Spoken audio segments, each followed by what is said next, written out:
Mr. Coley has indicated that he has some first-hand knowledge, and you were interviewed before, and somehow they got to only half the story. Yes, sir. So I'd love to hear the whole thing. Okay, I'll recount it as best I can. That was I was in the advertising department. I usually got there about 8 o'clock, and we had a little cafeteria. And on Friday, I would go down, and my cohort who handles food and drug advertising with me, Don Campbell, he and I usually would meet for coffee. And on Fridays, usually Jack Ruby would come in to place his weekend advertising, and he would join us for coffee. And that Friday morning, he did, on November the 22nd, about 8 o'clock or so. When I got there, he was in the cafeteria with Don Campbell. They were having coffee. I sat down with him, and Jack was his usual self. He liked to talk about his strippers and how tough he was, and he flashed his brass knuckles that he had in his suit coat and bragged about toughness.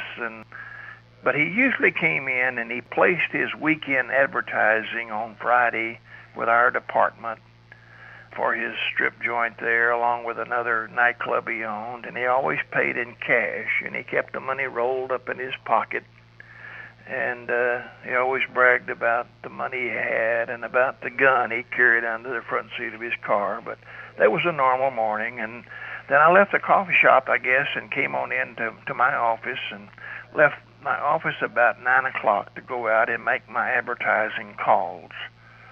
I came back into the office probably sometime after 11 o'clock, and Jack Ruby was still sitting at John Noonan's desk, who sat directly behind me. John handled the downtown advertising where his club was. About 11:30 or so, I got Charlie Mulkey, one of my advertising friends, and we went down to our personnel office to redraw some parking spaces they were doing that day, and then walked 3.5 blocks over to try to get a good spot on the corner of Main and Houston to watch the parade as it come by and turn there. We couldn't get that spot on the corner of Main and Elm. It was already too crowded, so we moved down about halfway down Houston Street from the corner of Main, between Main and Elm, in front of the county jail there, and they were just unloading a no parking sign set in a big concrete bowl there. So I got up on that concrete so I could see over the crowd and had a good view. In just about a few minutes, about 12:15, 12:20 by then, across the street on Houston, on the sidewalk in front of this reflecting pool that's there, a man had an epileptic fit, and I remember him writhing around on the ground, and just almost out of nowhere, here come this ambulance, turned the corner off, loaded the man in there, and then took off down Houston Street over the Houston Street Viaduct towards Methodist Hospital, we supposed. And the thing I remember so much about it now then was that of all the documentaries that we've seen on JFK that I have and the shows, there's only been one that depicted that thing that happened, and I was really impressed by that particular show and that. But in any case, right after that happened, within seems like a minute, 2 or 3 minutes, the parade came, passed by in front, and I remember Jackie and waving and seeing the president. And as they turned the corner on Elm Street in front of us, which was a half a block down, and started down that Elm Street in front of the book depository, we heard all these noises, and I couldn't tell you to this day. I couldn't then whether it was one shot, 10 or 5 or whatever. It was just an echoing noise. To me, it was no definite gunshots, and I did not recall any 3 shots. It was echoing. So in any case, I crossed Houston Street between some parade cars over to that reflecting pool, and I could see people running down towards the grassy knoll and the railroad tracks. So I started down the Esplanade, which part of it runs parallel to the book depository down towards that fence. And down when I got nearly to the fence, a policeman in brown, we called them county mounties in Dallas at that time, stopped me, and he had a shotgun. And Charlie was behind me, and he said, "Where do you guys think you're going?" We said, "We're going back there where all these people are running," which was back towards the fence in this parking lot or that area on the top grassy knoll. He told us to get the hell out of there. So Charlie, I guess, left me at that point. I don't know where he went, but I went ahead and started down that esplanade, made a left, started down towards beside the picket fence corner there, and at the top of those steps that go down the grassy knoll. And it was there that I saw people laying all over in the median grass between there, a couple of motorcycles laying on the side of the hill, people and police running up towards the picket fence to the right of me. I looked down at the top of those steps. Before you take this top step was a huge puddle that I thought was blood. So I walked on down around it, down the steps, and I saw people in the median between Main and Elm laying on the grass, people crying. I looked back and I could still see people headed all around the grassy knoll in that area, and no one was going towards that book depository at that time. No one. There was no one headed that direction. So I rushed on back to the news to see if I could find out something. And as I come in the door, by then it must have been 1:45, maybe a little bit later than that. Jack Ruby was still at Newnham's desk. And I said to someone that Connolly might have been shot, and maybe even the president. I remember Jack Ruby jumped up then and ran back to our corner office.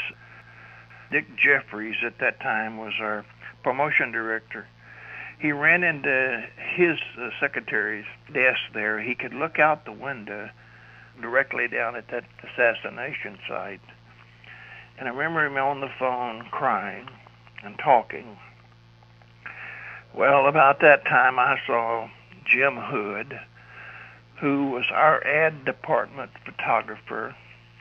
And I went up to him and I said, "Jim, I think I've seen some blood or something down there where all this stuff took place." And he said, "Well, let me get my camera. We'll go back down there." So he got his camera, and we rushed back down there. It was probably 1 or a little after by then.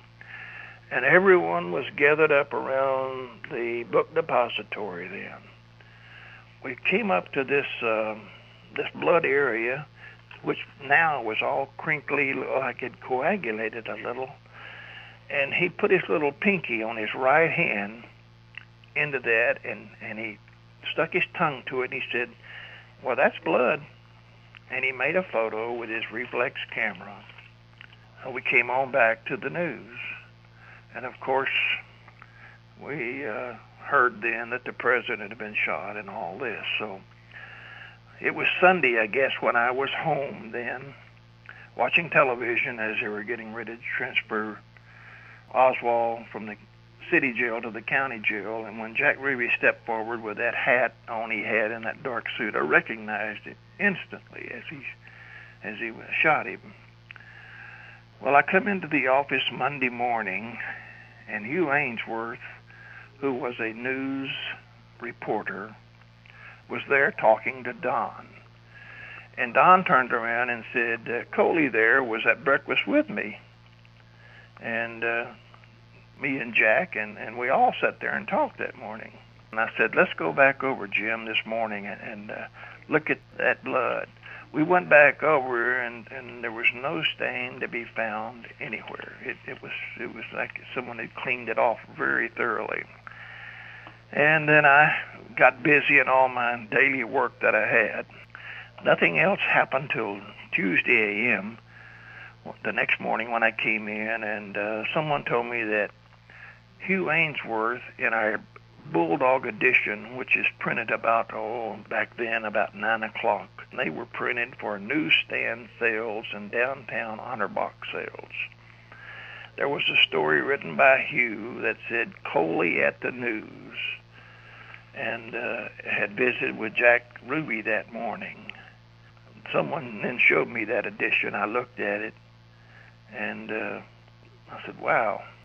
It wasn't 30 minutes later, while I was preparing to go out, my wife called, and she was hysterical on the phone, and she said, I've just received 2 threatening phone calls.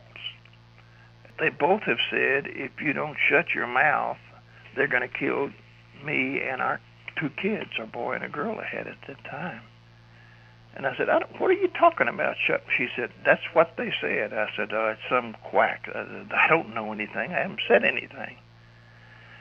So I made my morning run, and I got back probably about 10:30 that morning. At that time, as I sat down to begin working on my ads, 2 men came up in dark suits. They kind of flashed a green ID card and said, we're the FBI. Are you Coley at the news that was mentioned in a story this morning? And I said, well, I'm Jerry Coley. He said, did you have coffee with Jack Ruby Friday morning? And I said, yes, sir. And he said, we want to talk to you in private. So I said, wait just a minute. So I went to the back of the room to our vice president's office, and I said, Si, I'm scared. Would you verify who these people are? So Si Wagner came up. He said, you sit down in my office, and I'll go up and talk to him. He went up and talked with these 2 men, and he came back in a few minutes and said, Jerry, they're okay. Go ahead and talk to them. So they said, where can we meet in private? And I said, well, we got a conference room just up here in the front of the room. So they said, let's go in there and talk. So I went in, and one of them, the taller guy, was doing all the questions. The other one was looked like shorthand notes. I couldn't tell what he was doing there for sure. And he asked me to talk about that morning with Jack Ruby.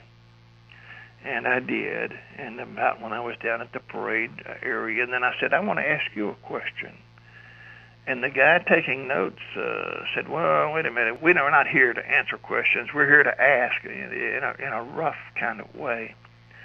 And I said, well, it's about some blood I saw there. Well, right away the man interviewing said, tell me about this blood.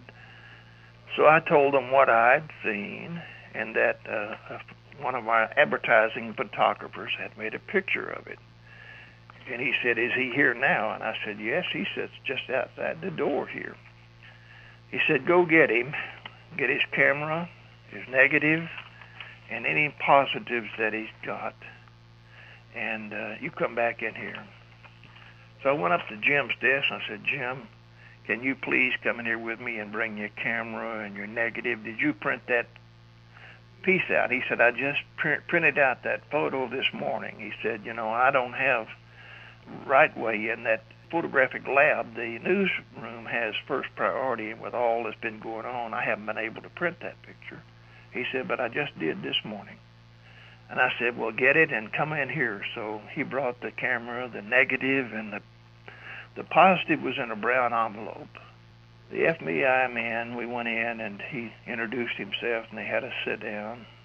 The FBI, who was doing the question, man, took the negative, and then he took the envelope and opened it up and looked at the print, and that was the first time I had seen the print. It was just a print of the blood stain there or the blood there on top of the steps. And he wanted to know if there were any more prints made, and Jim said, no, I've just been able to make that one this morning. So then they turned and had some kind of muffled conversation between themselves, and seemed like after an eternity as they stood there, probably 2 or 3 minutes, but the big guy stood up, and then the other one did too, and he put everything in the bag, put them under his arm, and he said, boys, this conversation never took place, if you know what we mean. And they walked out the door and left. Jim and I sat in that conference room, and he said, what the hell is going on here? What have you got me into? And I said, Jim, I don't know what's going on. I just know that my wife's being threatened. He said, what? I said, yeah. He said, well, what are you saying? I said, I'm not talking to anybody, Jim. He said, then you shut your mouth and I'm going to shut mine. And let's don't talk about this blood mess anymore. And I said, I won't. Well, we didn't. Wasn't long after that, a few days after that, I received a subpoena to Jack Ruby's trial. And on the subpoena, which I still have, it's addressed to Coley at the News, which I guess was taken from that news story that ran in the two-star edition only. I don't know when it was, in the 70s, sometime after that, Unsolved Mysteries, an NBC production, called and said, we would like to meet with you after work and listen to your story about Jack Ruby that morning and your association with him. And I said, fine. So they came that afternoon, about 6. About 9 o'clock, they took a short break, and I called my wife to tell her it was still going on. And I said, you know what? Everybody that could corroborate my story about the blood now is dead. Jim Hood, Cy Wagner, Don Campbell. I said, we've never talked about it. I just got to tell somebody and get it off, let it be open. And she panicked. She said, don't do that. And I said, well, if I talk about this, they'll think, well, at the worst, I'm some kind of nut. Nobody's going to believe me, but at least I've told it. Well, I did, and they really flipped out. They said, we want to come back the next morning, and we want to go over to where this happened. And they did. I met them, and we went over there. This thing went on all morning long, and finally they said, okay, it's a wrap. We'll call you when we get back to California and give you the show date for that we're going to run this. Well, they called us, seemed like 2 or 3 days later, and says, we can't use that blood story. We couldn't substantiate it. And I said, I told you that when I told you the story. That's why I told it to you. So they said, well, we can only use the other part about Jack Ruby. Then after that, I've been interviewed by the Japanese out of Tokyo, Japan. They came over and talked, and of course they had all kind of wild theories. I don't advance a theory in what I've seen, other than I know that what I saw, it scared me to death. I know my wife was threatened 3 times on the phone for me to shut up, which I hadn't said anything other than that story that Hugh had written about me talking with Jack Ruby that morning. And I know that when this happened, I was there. I saw the people run towards that picket fence. And no one ran towards the book depository. And that's all I know firsthand, sir.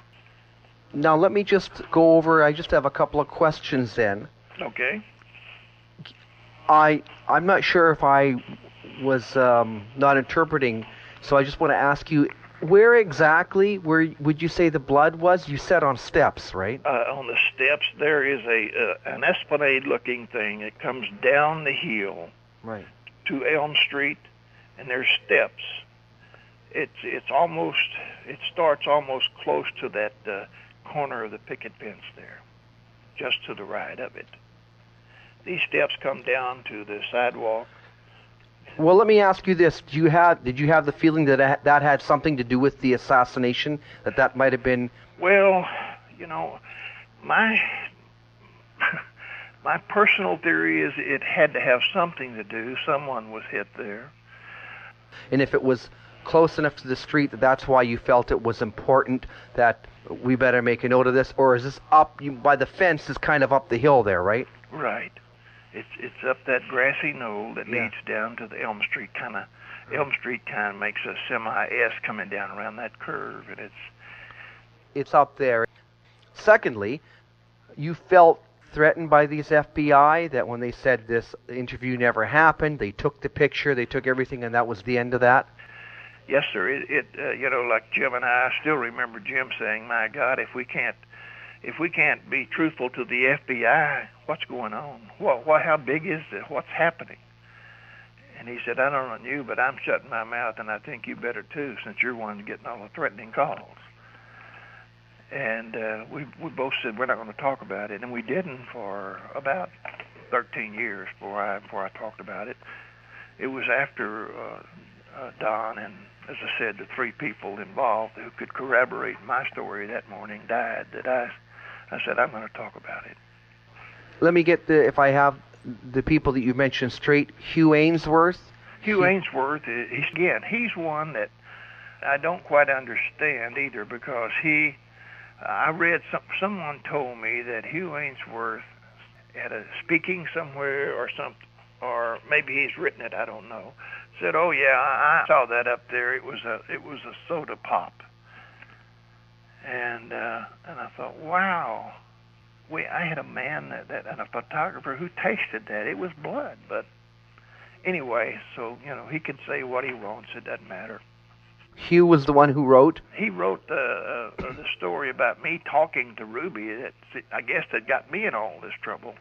And then the name of the photographer that was with you? The photographer was Jim Hood, Hood, and the man that worked with me in my food and drug was Don Campbell, Campbell. Right. The next question would be that I think a lot of people have an interest about Jack Ruby, where he was and what he was doing, for thoughts that he had some foreknowledge or some planning, going over this again. He was at the news in the morning. Jack Ruby, and all the stories I read and the things that I heard even before he died was that he was such a patriot and how he loved the president. And I really found that hard to believe at that time, that if he really loved the president, why would he just be hanging around our office when he could walk 3.5 blocks down the street and see him in person come by, he and his wife? It just never made sense to me. But now, is it your opinion that he was there the whole morning then? Yes, he was, so as far as I know. That's fine, because I think someone, if I'm correct, it would be a woman named Julianne Mercer who thought she saw him in a pickup truck dropping off someone around that area. I don't want to, I just want to hear your story, and your side of it is that he was there from 8 till about, I guess it was 9 that morning I left. I know he was there then.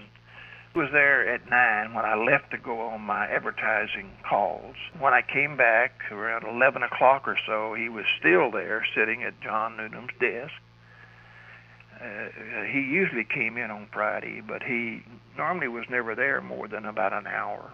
You could state as fact from your observations, from 8 till 9 he was there, and after 11 he was there. Yes.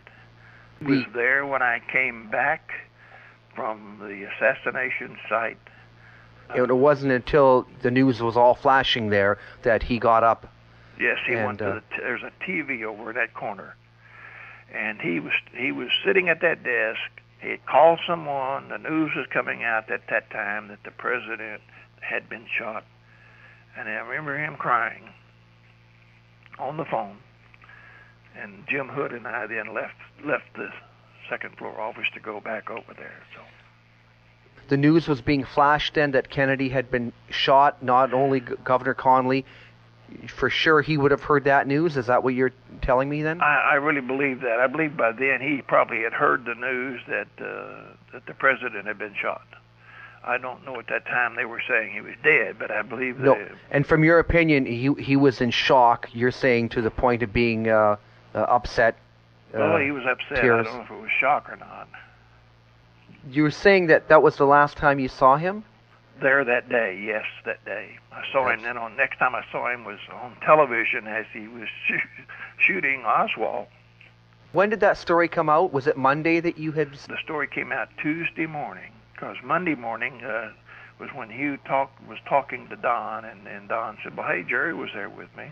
Coley was there with me. Yeah. So in this story, Hugh said Coley at the news was having coffee with Ruby.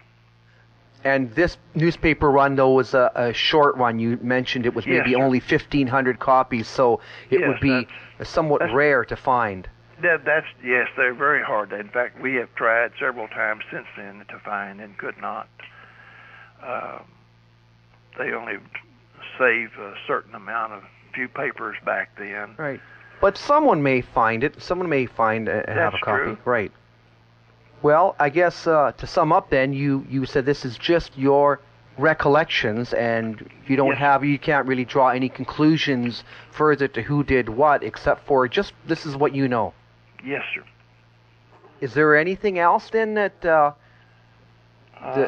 that sir. I didn't want to bring up too much. I just exactly wanted to hear what you had to say. Oh, okay, that's all right. Yeah, no, sir. All I'm saying is this is what I know, not hearsay or hand me down or happenstance. This is what I know and what happened to me and my family. And of course, we've all got ideas about things, but this is what happened. Right. Your wife didn't get any threats until after Tuesday. That's right. Right. So it was after that. So it had to be some relation to that. Well, we really thought so, because the first one that called her said, "Is your husband Coley at the news?" So there had to be some correlation to the story. And then again, my subpoena reads Coley at the news. Did you feel that any of the people who have subsequently passed away had any kind of mishap that? Jim Hood, who made my picture of the blood, left the news not too awfully long after that, went back to Oklahoma, and I usually saw him once a year. He would call me and say, he was a big Oklahoma fan, and said, "I'd like tickets if you can get them for the Texas-Oklahoma game." And I said, "Sure," and I usually get him 2 tickets every year. Well, after a couple of 3 years, he didn't call.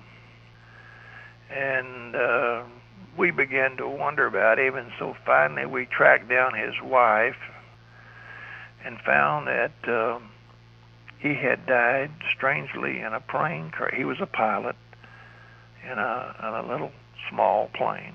Had died strangely one day. The plane crashed without any kind of provocation, no bad weather. They just didn't understand, but it crashed. And I guess we've heard many people saying that anybody witnessing or having anything to do with it, there's a lot of untimely deaths. Yes, sir. Just more than anecdotal, more than you can say, well, I think the British press did an analyzation of it, and it was like, astronomical, the odds of so many people being involved in some event and all passing away within a 3-4 year period. Yes, And sir. it's I've almost heard of as that. if some effort was done to really make sure that things stayed Yes. buried. Hearing all those things made us live in fear for about 10 years. We were really terrified. We were really scared, my wife and my 2 children. We just kind of shut up and didn't talk out of fear to anybody. They didn't know what was taking place. If you figured this has nothing to do with me, there's no sense stirring up any hornet's nest. But then on the other side of the coin, for the Warren Commission to be blaming Lee Oswald, there must have been many people in the Dallas area that were sitting on information saying, well, if it wasn't Lee Oswald, if it was Lee Oswald, why the big cover-up? The Japanese, when they came, they were really nice, and they, goodness gracious, at the pictures they made, not with movies, but still shots. And it was interesting to hear their view. They said that Jack Ruby, and they said, here is what we're pursuing. That Jack Ruby was that little 2-bit hood who was used to shut Oswald up as Oswald was about to talk. They used Ruby to do that, and that this thing was so high in the government and so unbelievable that they said that we'll never hear what really who was behind all this. And I said, you mean like high authorities in our government? Oh yes, Yes. And then they also pointed out to me, which at that time I hadn't thought much about, that when Oswald left his apartment there on the corner, it was Beckley and Zane's, just off the corner there, and started up the street. Why in the world? He turned down Patton Street, and he was headed over toward Beckley and Ewing, I guess, going back east on Patton. If he would have gone to the end of Patton there, turned right on Marsalis and gone up a block and a half, he would have been at Ruby's apartment. And they said, doesn't that seem strange to you? And I said, well, in a way, probably. They said, had he continued on his way, and he said, he went home and changed jackets or shirts, I don't remember now. But he changed some clothes, put on a jacket or took off a jacket, and said, how would the policeman sitting there on a patrol, why would he stop him walking down the street 30 minutes after 45 minutes, I guess, after the assassination on this little quiet street in Oak Cliff? There's so much.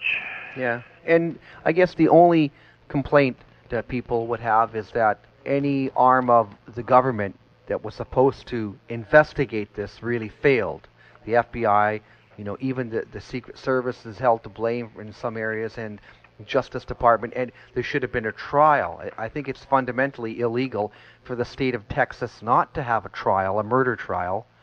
So, as a citizen, you're relying a bit on the government to look into matters and present them. And but it's like when the Fox is investigating who raided the hen house, it kind of leads you to the conclusion that there is some organized effort here to remove a president, and it wasn't a lone nut. So. No, I agree. I think this thing is in my lifetime, I'll never know. I was real hesitant for a long time to talk about this because I had, so many people saying, oh, there's one of those conspiracy talkers, and he's always looking for some limelight. I never wanted I've not written any books. I don't want to write any books. I've never, even when I talk to these various churches and organizations here in East Texas now, I refuse any kind of compensation. I don't want that. I said my only interest was one day the truth will be known.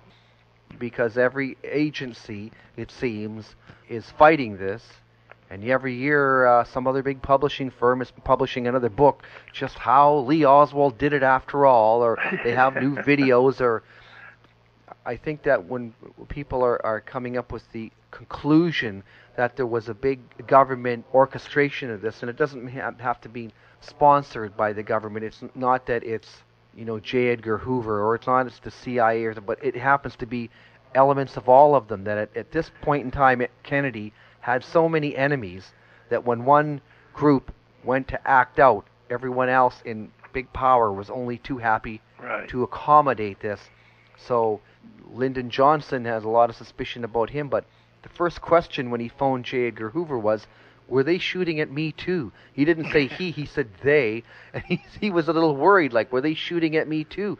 So it was more like he heard the bullets going over top of his head, and he knew, and J. Edgar Hoover assured him, no, we have the gunman, we have 3 shots, we have the whole thing already wrapped up. And this is like a day or two right after it. So someone had a story ready to go.